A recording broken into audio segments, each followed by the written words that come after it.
अलाख निरंजन। जय बाबा गुरु गोरखनाथ। अरे बाबा आई आई बैठी। का हो महतारी, का भइल बतावा। अरे बाबा बहुत दिन बाद ऐनी है, हम सोचा तानी कि कुछ सुना देती जौना से मन एकदम खुश हो जाता। कुछ पारिवारिक चीज, कुछ शिक्षित चीज सुनाई बाबा। ए महतारी जब कहते बाड़ू तो तहरा के का बताई हम। सुना, ए समाज में जौन सबसे बड़ चीज सब मानेला तो समय हवे। हाँ वो तो बात बाबा। अगर समय अच्छा चलत हो, अगर समय अच्छा चलत हो केहू तो खराब से खराब आदमी जे कोनो लायक ना बा बहुत निक हो सकला। और राजा रंग हो सकेला, रंग राजा हो सकेला। ये तो बात सही बा। सुना एगो बात सुनाई बाबा। हम आपके बताओ तनी। देवता असुर रंग का राजा रघुराइया हो मतरिया हमारी। देवता असुर रंग का राजा रघुराइया हो मतरिया हमारी। सबके नचावले समैया हो मतरिया हमारी।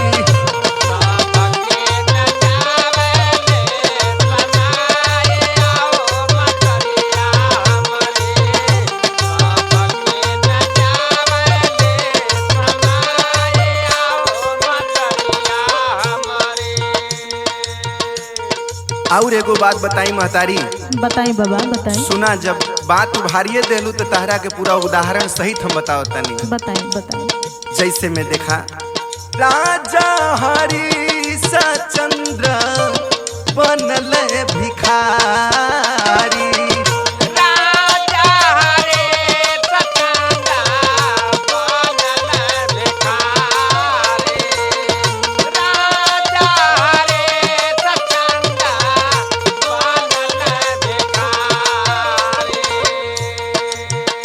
समझ में आवत है ना। हाँ बाबा हाँ, आप सुनाई। सुना महतारी। राजा हरिश्चंद्र बनल भिखारी। छूटल राजपाट सुख संपत्ति सारी।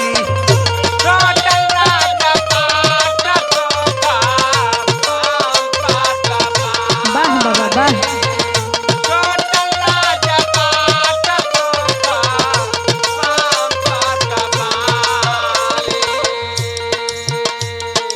और सुना। सुनाई बाबा। गईले बिकायापन बेटवा लुगाइया हो मतरिया हमारी। राजा हरिश्चंद्र के कहानी बाई। हाँ हाँ। एक राजा हो करके कौन दिन आ गई बाहरे समय, यह समय है। गईले बिकायापन बेटवा लुगाइया हो मतरिया हमारी। सबके नचावले समैया हो मतरिया हमारी।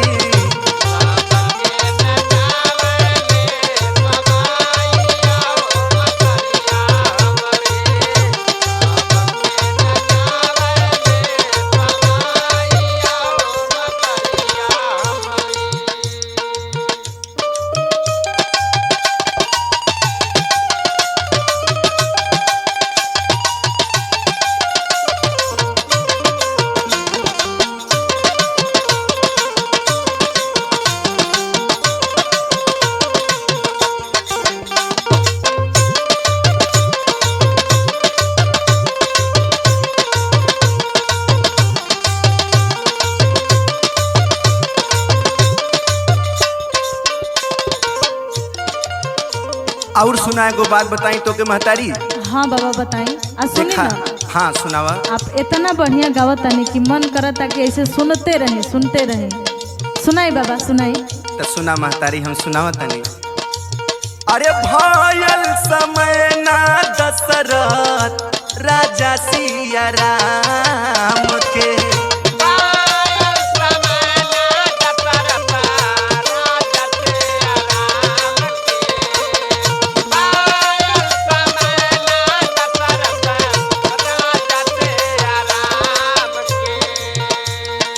याद करा महतारी, आपन महतारी कैकेयी हो करके और 14 वर्ष का वनवास राम लक्ष्मण के हो गई ना। हाँ बाबा। और वही वनवास के ही चलते एक समय का ही दिन रहल कि राजा दशरथ जी के अपन प्राण न्योछावर करे के पड़ गए। और 14 वर्ष कैसे कैसे दोनों भाई वन में झेललन, समय का दिन है। सुना कैसे बाबा? भायल समय ना दशरथ राजा सिया राम के,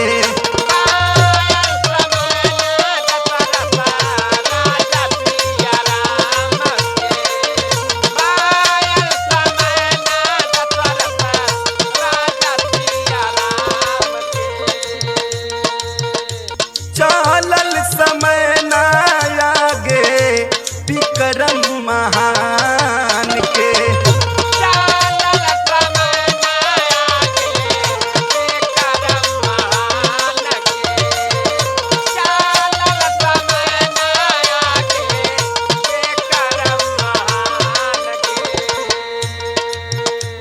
जेल में जनम हले कृष्ण कन्हैया हो मतरिया हमारी, सबके नचावले समैया हो मतरिया हमारी। बात तो आप ठीके कहता नहीं जोगी बाबा। हाँ महतारी, पूरा जहान जानेला ये, पूरा जहान जानेला महतारी। ये बात 100% सत्य बा। और ये भी सत्य बा कि समय ही सब कुछ हवे। सही बात बा। सुना आखिरी सुनाई बात, बाबा। आखिरी बात हमार, छोड़लस समय ना बाली वीर रावण कंस के,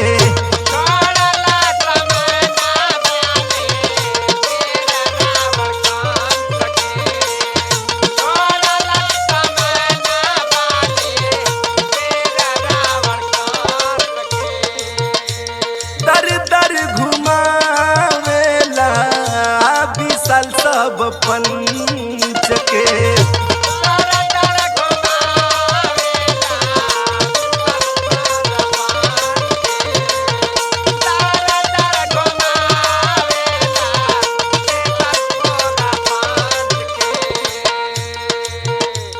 बची है मनोज नाही दिहले दुहाइया हो मतरिया हमारी, बची है मनोज नाही दिहले दुहाइया हो मतरिया हमारी, सबके नचावले समैया हो मतरिया हमारी, सबके नचावले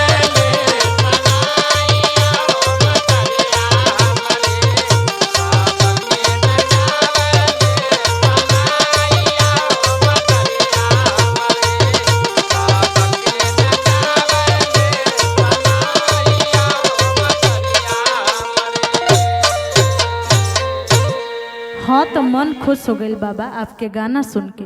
इहे सचबा महतारी, तब हम चलतानी। ठीक बा, चली बाबा। जय बाबा गुरु गोरखनाथ।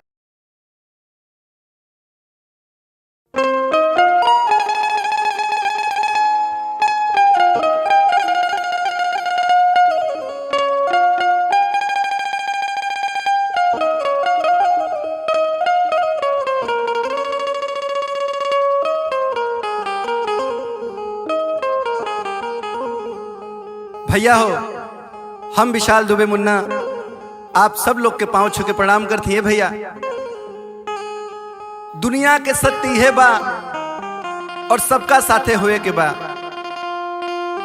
केहू अमीर होखे गरीब होखे, जीवन के सच्चाई बा। अरे अतना ठाना एक दिन जाना हो,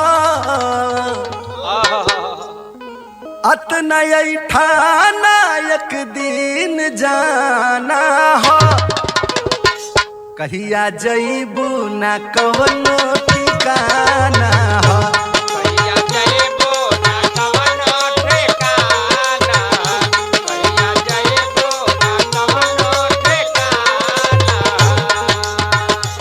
अतना ठाना एक दिन जाना हो, अतना ठाना एक दिन जाना हो। कहिया जईबू ना कवनो ठिकाना हो। कहिया जइबो ना कवनो ठिकाना, कहिया जइबो ना कवनो ठिकाना।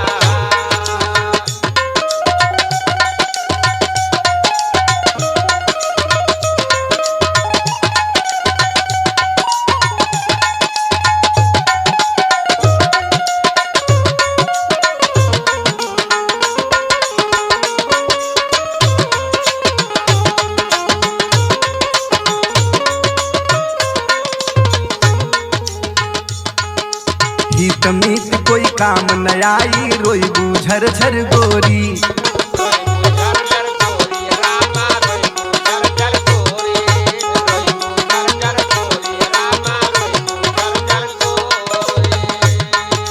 तहरा पाप के लोर से भींगी बचल चुनरिया गोरी। बचल चुनरिया गोरी गोरी, बचल चुनरिया गोरी, बचल चुनरिया गोरी गोरी, बचल चुनरिया गोरी। हित मीत कोई काम न देई, रोईबू झरझर गोरी। तहरा पाप के लोर से भींगी बचल चुनरिया गोरी। साच बतिया कहीं ना बहाना हो, साच बतिया कहीं ना बहाना हो। कहिया जईबू न कवनो ठिकाना हो। कहिया जइबो ना कवनो ठिकाना, कहिया जइबो ना कवनो ठिकाना।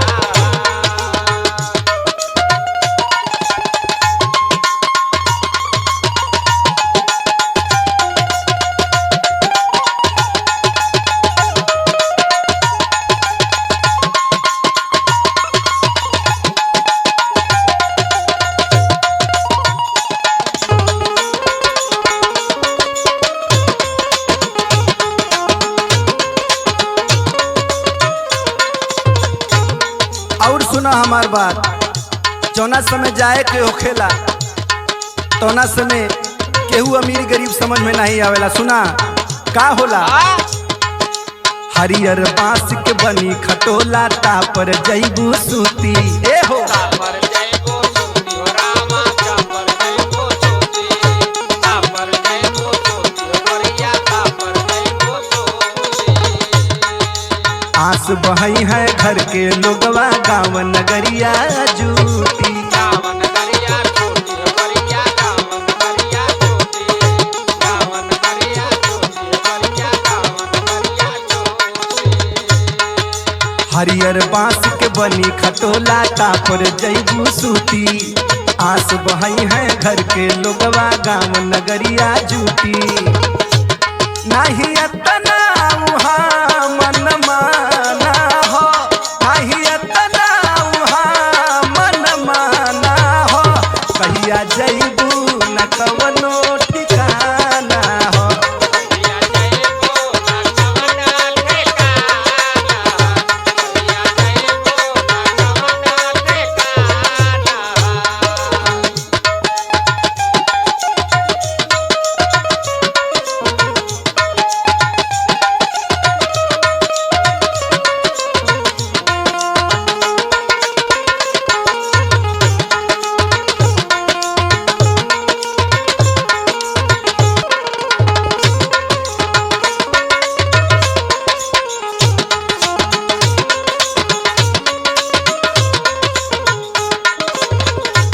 और सुना है भैया, जानत हवा कि हमार जौन मनमाना करत बनल तवन करब, जितना करत बनी उतना कर लेब, लेकिन ऊपर ही ना हो पाई। वहाँ के लाठी में आवाज ना होला। सुना जह दिन पूछ पूछौल होई, का बतलैबू जाके।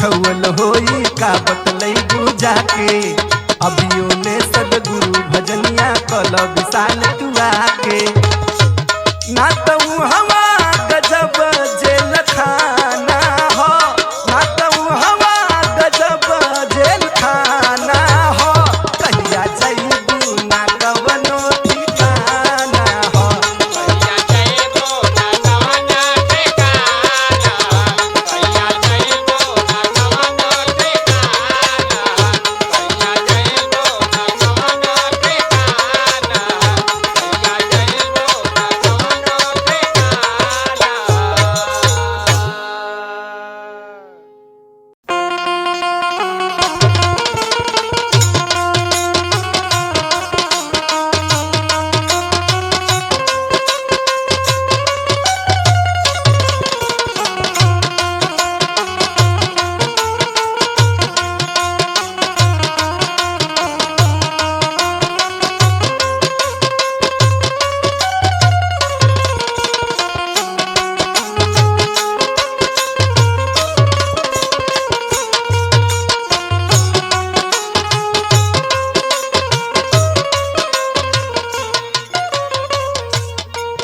मैं भक्त हूँ भगवान की तलाश कर रहा हूँ मैं भक्त हूँ भगवान की तलाश कर रहा हूँ एक दिन मुझे मिल जाएंगे विश्वास कर रहा हूँ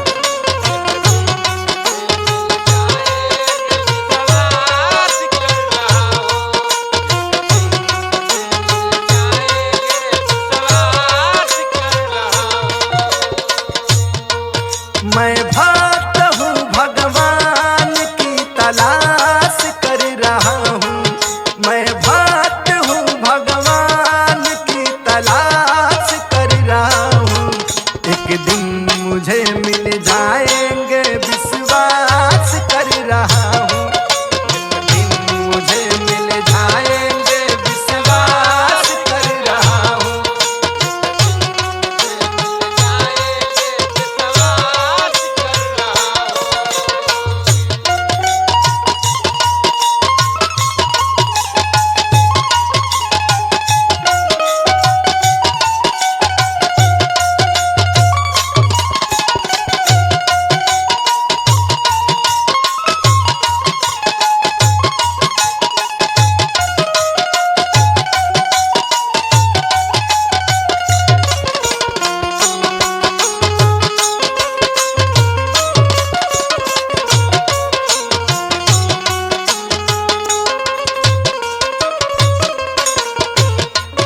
मंदिर में गया शिवा लग गया मंदिर में गया सेवा लग गया मंदिर में गया सेवा लग गया मस्जिद में गया गुरुद्वारा गया महाजन में गया गुरुद्वारा गया महाजन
जंगल में गया पीरान गया, जंगल में गया पीरान गया, जंगल में गया पीरान गया।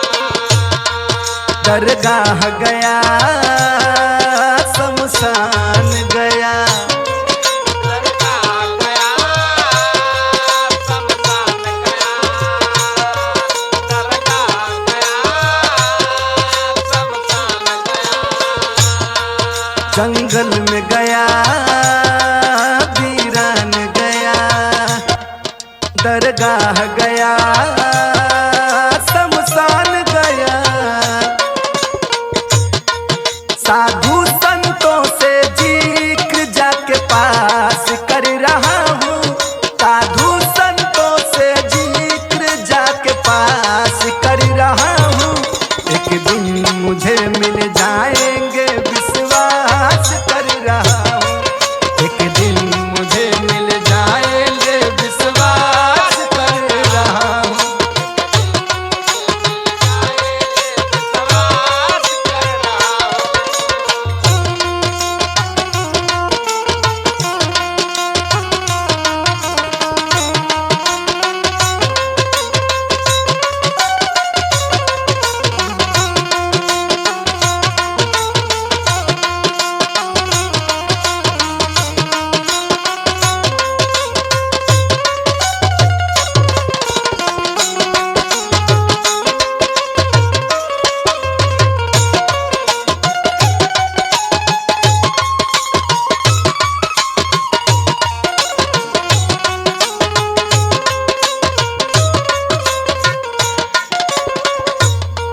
डिस्को में गया मैं खाना गया, डिस्को में गया मैं खाना गया, डिस्को में गया मैं खाना गया। धर्मशाला गया कसाई खाना गया, धर्मशाला गया कसाई खाना गया, धर्मशाला गया कसाई खाना गया। डिस्को में गया मैं खाना गया, धर्मशाला गया कसाई खाना गया। दर दर भटका मैं दिल में है एहसास कर रहा हूँ, दर दर भटका मैं दिल में एहसास कर रहा हूँ। एक दिन मुझे मिल जाएंगे विश्वास कर रहा हूँ, एक दिन मुझे मिल जाएंगे विश्वास कर रहा हूँ, एक दिन मुझे मिल जाएंगे विश्वास कर रहा हूँ, एक दिन मुझे मिल जाएंगे विश्वास कर रहा हूँ।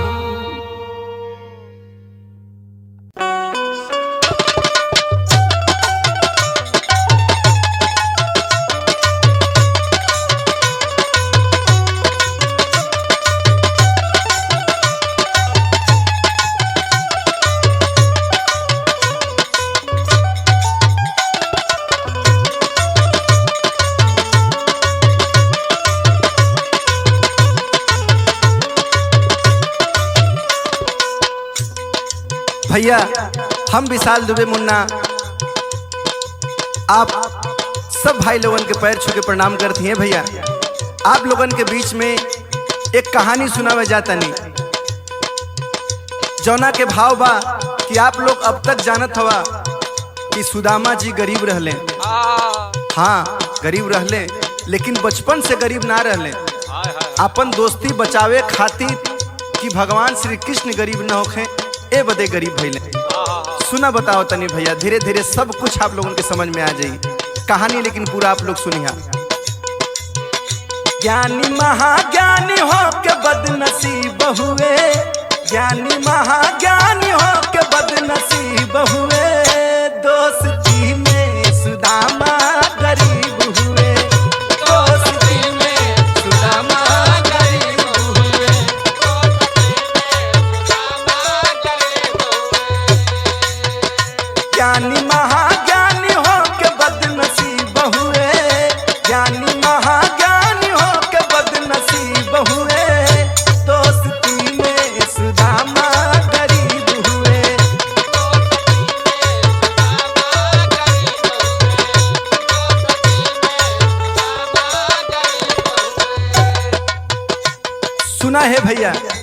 बताओ तनी कि आखिर सुदामा कैसे गरीब भइलन।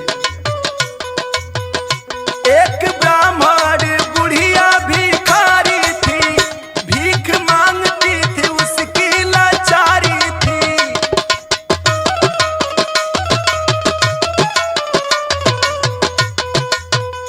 अपने जीवन से बहुत ही दुखी थी, 5-6 दिनों से वो भूखी थी।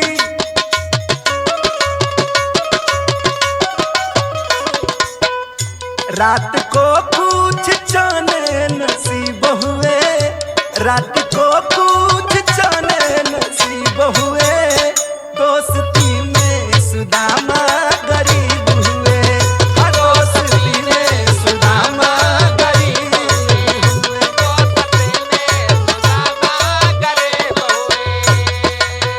ए भैया, आखिरकार उ बुढ़िया माई 5-6 दिन के भूखाइल रहे, और जब 5-6 दिन के बाद जब भीख मंगला में चना का पोटली मिलल, चना मिलल, तो बुढ़िया माई सोचलस कि आखिरकार एक वही खा लेबे तो फिर बिहाने के फिर तरसे के हो जाई, एके ले चल के रख दी अपना कुटी में, अपना झोपड़ी में, और एके सुबेरे भोग लगा के तब खा लेब। लेकिन संजोग बस रात में बुढ़िया माई की नींद आ गई। एकरा बाद कुछ चोर घुसल और चना का पोटली लेके भाग गई। सब बुढ़िया माई तब से नींद खुलल, दौड़ौली, हल्ला कैली, सब भाग करके संदीपन मुनि के कुटिया में जाके छुपल चहलल, लेकिन वहां भी शोर भयल। वहां से सब चना का पोटली छोड़ करके और भाग लेलन। और इधर बुढ़िया माई निराश होकर के, उदास होकर के श्राप देहली, कहली कि जा जैसन कैला लोग तैसन अच्छा कैला, हमारे साथे बढ़िया नहीं कैला, जा जब लेके गईबा कैला ती हमार चना जे भी खाई वो हमेशा खातिर भिखारी हो जाई। और इधर संदीपन ऋषि मुनि के धर्म पत्नी जब देखली करे चना के पोटली बा, तब जौन बा कृष्ण सुदामा जी के देहली और कहली जा लोग लकड़ी काटे जात हवा, भूख लगी तो ये खा लिहा। गुरु माता ने दिया वही चना, जहाँ भूख लगे दोनों खा लेना।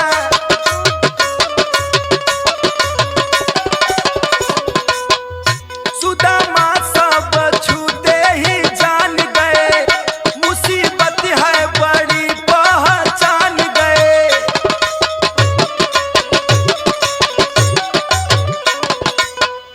चलते चलते जंगल के करीब हुए, चलते चलते जंगल के करीब हुए, दोस्ती में सुदामा गरीब हुए, दोस्ती में सुदामा गरीब हुए। सुदामा जी ज्ञानी थे और चना छूते ही जान गए कि आखिर खाली चना हुए तो जे खाई ते भिखारी हो जाई। भगवान श्री कृष्ण अगर खा ली हैं तो पूरी दुनिया भिखारी हो जाई। चना छुप के सुदामा जी खा लिए, कान्हा से बोले कहीं गिरा दिए। श्याम बोले सुदामा ये क्या किए, होके भावुक गले से लगा लिए।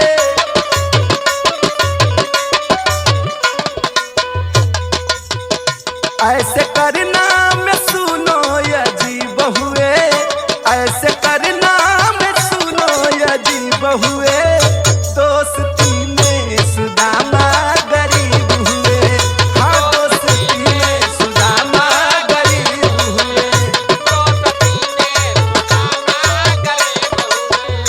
ज्ञानी महाज्ञानी हो के बदनसीब हुए, ज्ञानी महाज्ञानी हो के बदनसीब हुए, दोस्ती में सुदामा गरीब हुए, हाँ दोस्ती में सुदामा गरीब हुए, दोस्ती में सुदामा गरीब